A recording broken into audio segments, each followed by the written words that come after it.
Radio Jazz FM.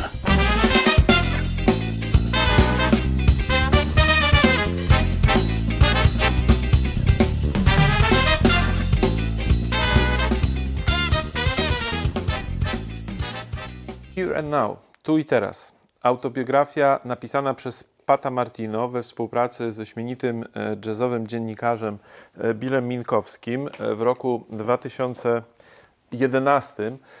Kiedy ukazała się, muszę przyznać, że miałem wrażenie, że to jest takie podsumowanie jazzowej kariery Pata Martino, wyśmienitego, fantastycznego gitarzysty, jednego z moich ulubionych jazzowych gitarzystów.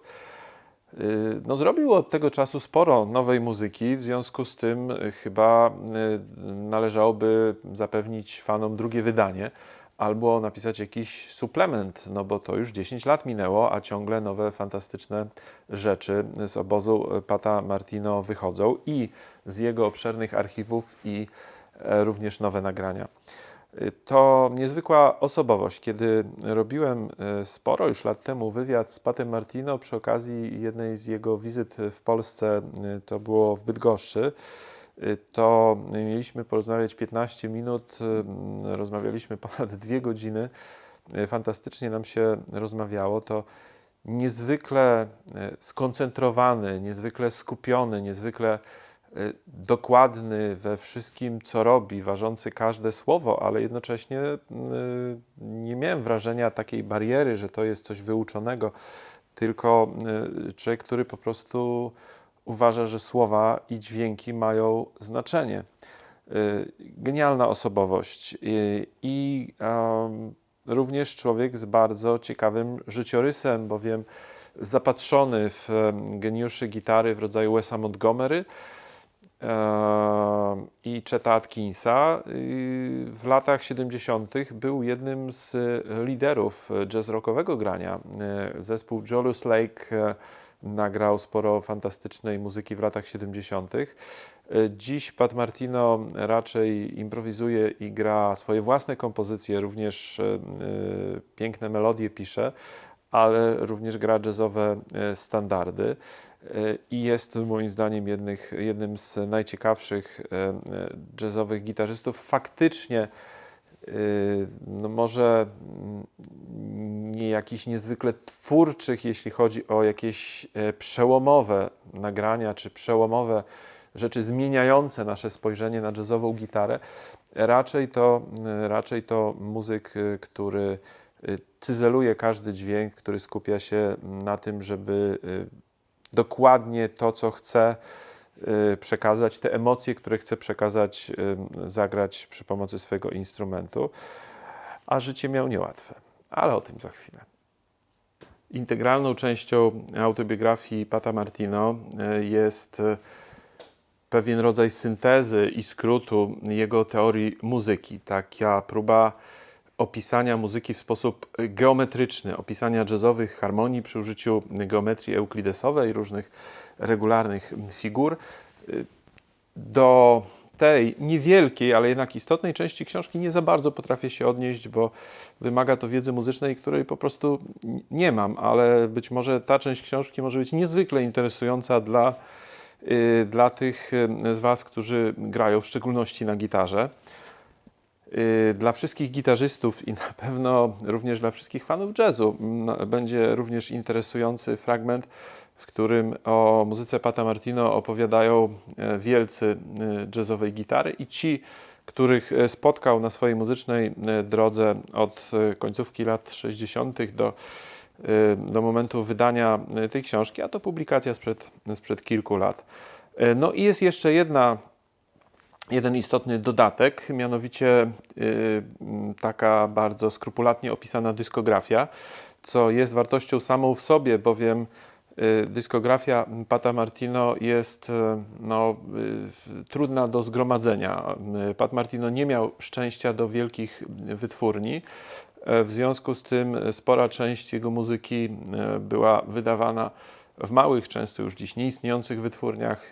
Część z tego katalogu jest wznawiana dzięki działalności wytwórni 32 Jazz. Część jest bardzo trudno dostępna, no ale przynajmniej warto wiedzieć, jeśli Wam się spodoba, albo jeśli już Wam się podoba muzyka Pata Martino, do czego dążycie i czego szukacie. I tego dowiecie się również z jego autobiografii. Pat Martino to postać niezwykła, fantastyczny muzyk, absolutny geniusz jazzowej gitary i przede wszystkim niezwykle skoncentrowany na każdym dźwięku twórca, ale to również postać z absolutnie niezwykłym i z jednej strony tragicznym, a z drugiej strony bardzo pozytywnym życiorysem. Otóż wiele lat temu Pat Martino miał olbrzymie kłopoty medyczne związane z uszkodzeniem mózgu. Sporą część jego mózgu lekarze musieli w trybie awaryjnym, w ogóle nie zastanawiając się, co dalej, usunąć. Po czym okazało się w momencie, w którym się obudził po tej operacji, że niewiele pamięta. I wracał skutecznie potrafił wrócić metodą treningową do pełnej sprawności i pełnej formy również muzycznej. I to jest wydarzenie absolutnie bez precedensu i również pokazujące, że gdzieś w genach zdolności muzyczne muszą jednak być zapisane, bowiem Pat Martino, kiedy się obudził po tej operacji, nie pamiętał tego, że był muzykiem, nie pamiętał żadnych swoich przyjaciół, nie pamiętał tego, że nagrywał płyty i nie pamiętał, jak się gra na gitarze. I uczył się grać na gitarze. Jest jedynym gitarzystą na świecie, który uczył się grać na gitarze od zera, korzystając z własnych nagrań i z własnych zapisków i z własnych książek, które zdążył w międzyczasie napisać dla innych gitarzystów i uczył się od zera. To oczywiście był dla niego rodzaj terapii, na pewno bardzo skutecznej, jak widać, bo wrócił do absolutnie pełnej sprawności i pełnej formy muzycznej, ale to jest zjawisko absolutnie niezwykłe. O tym również Pat Martino nakręcił film i taki film możecie odnaleźć na płytach i może gdzieś również w przeróżnych internetowych miejscach. Również Wam go bardzo serdecznie polecam, ale on się skupia tylko i wyłącznie, ten film, na tej takiej medycznej stronie jego rekonwalescencji, a o muzyce doskonale pisze w swojej książce, którą razem z Billem Minkowskim przygotował w 2011 roku. A przede wszystkim najbardziej to polecam Wam płyty Pata Martino.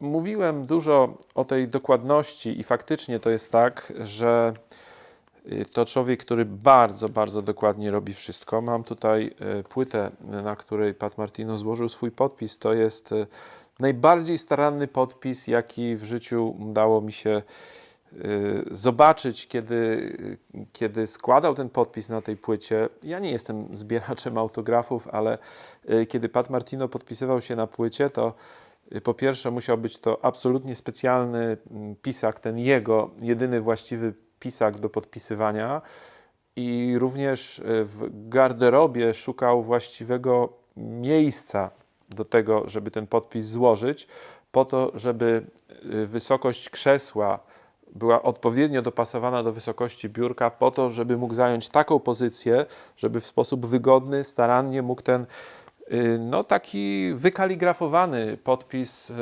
złożyć, uśmiechając się przy tym niezmiennie, bo to niezwykle pogodny człowiek. Fantastyczne wspomnienie z tego wywiadu. Świetna książka, którą bardzo Wam polecam i tak jak całą muzykę Pata Martino na pewno warto bliżej poznać.